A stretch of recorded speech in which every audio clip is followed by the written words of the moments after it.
to be out of here by 5 o'clock. There's another meeting. And recognize the gentleman from Texas, Mr. Paul, for 5 minutes. I thank you, Mr. Chairman, and I welcome the panel, and it's especially nice to see Dr. Meltzer here.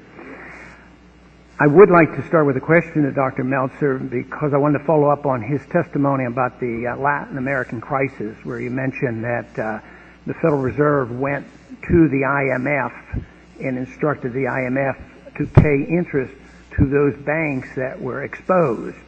And, of course, that was without congressional permission. And I think it makes a point, one of the points that I've been trying to make, and that is transparency of the Federal Reserve. It sounded to me like the majority here is for independence, which is a code word for secrecy, and in opposition to transparency.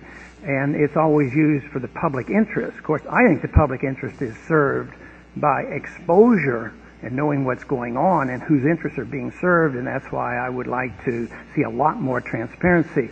But the question I have for Dr. Meltzer is, since he's aware of this, he's published this, is this a good reason for us to know a lot more about the agreements that the Federal Reserve makes? Because they can make agreements with international banking institutions, and we have no right.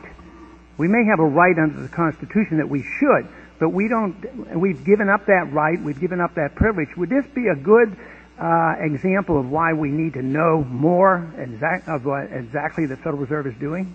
Yes. Let me begin by saying independence to me, and I believe to many of the members of the panel, does not mean lack of transparency. It means protection.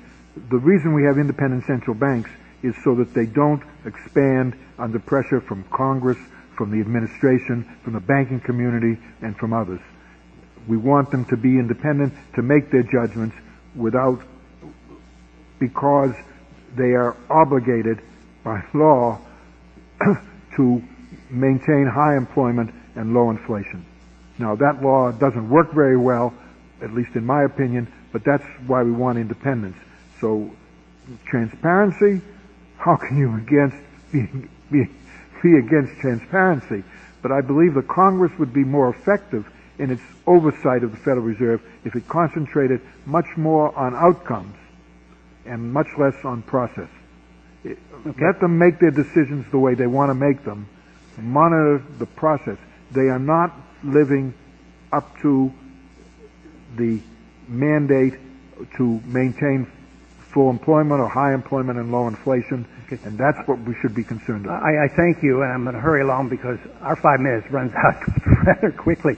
But I wanted to ask Dr. Galbraith a question because he's worked here and he knows the system, so I've been rather shocked at what you presented here. You actually talked about the Constitution. Didn't you find out that we're not supposed to do that around here? We don't have that much concern about it. So I was delighted, from my viewpoint, that you brought this up and reminded us about Henry Royce's concern about the constitutionality of FOMC.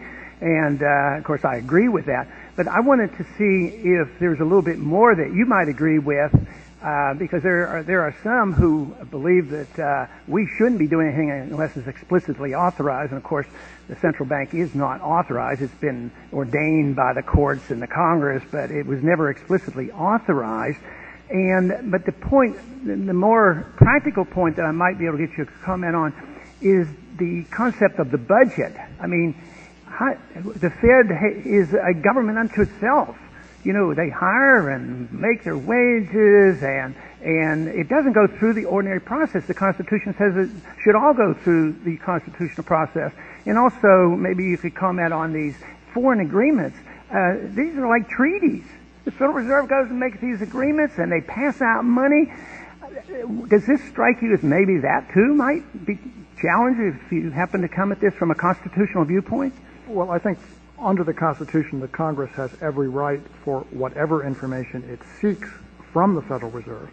And if the Congress were to decide to change the way the Federal Reserve is funded, it would also have the right to do that. It seems to me it would be an appropriate decision for Congress to make.